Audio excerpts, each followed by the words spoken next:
गांव के बाहरी सिरे पर, जहां पेड़ घने और हवा में एक अलग ही तरह की सनसनाहट रहती थी, एक टूटा फूटा सा झोंपड़ा खड़ा था। गांव वाले कहते थे, इसमें रहती है चुड़ैल, माया। माया के बारे में कहानियां बहुत सी थीं। कुछ कहते थे वो रात को उड़ती है, उसकी आंखों में चमक होती है और वो छोटे बच्चों को चुरा लेती है।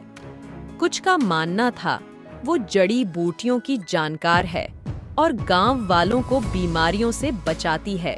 सच्चाई ये थी कि माया कभी चुड़ैल नहीं थी।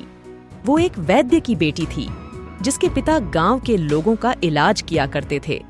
लेकिन एक दिन डाकुओं ने गांव पर हमला कर दिया, जिससे माया के पिता की जान चली गई और इसके जिम्मेदार थे गांव वाले, क्योंकि किसी ने भी उनको बचाने की कोशिश नहीं की। गांव वाले जो अक्सर माया के पिता पर झाड़ फूंक को ढोंग बताते थे। माया गुस्से और दुख से टूट गई। उसने गांव वालों से किनारा कर लिया और जंगल के पास झोंपड़ी बनाकर रहने लगी। उसने अपने पिता की किताबों से जड़ी बूटियों के बारे में सीखा और खुद गांव वालों का इलाज करने लगी। लेकिन गांव वालों को ये बात रास नहीं आई। उन्हें डर था कि माया बदला लेगी, इसलिए उन्होंने माया के बारे में डरावनी कहानियां फैला दी। एक रात गांव के मुखिया की बेटी बीमार पड़ गई। गांव का कोई वैद्य उसका इलाज नहीं कर पाया। लाचार होकर मुखिया माया के झोंपड़े पर गया। माया, मेरी बेटी बहुत बीमार है, क्या तुम उसकी मदद कर सकती हो? हाँ जरूर।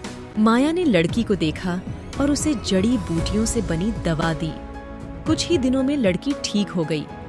माया, तुमने मेरी बेटी की जान बचाई है, मैं तुम्हारा बहुत आभारी हूँ। ये मेरा कर्तव्य था। इस घटना के बाद गांव वालों को एहसास हुआ कि उन्होंने माया के बारे में गलत सोचा था। माया चुड़ैल नहीं थी, बल्कि एक दयालु महिला थी जो उनकी मदद कर सकती थी। धीरे धीरे गांव वाले माया के पास इलाज के लिए आने लगे।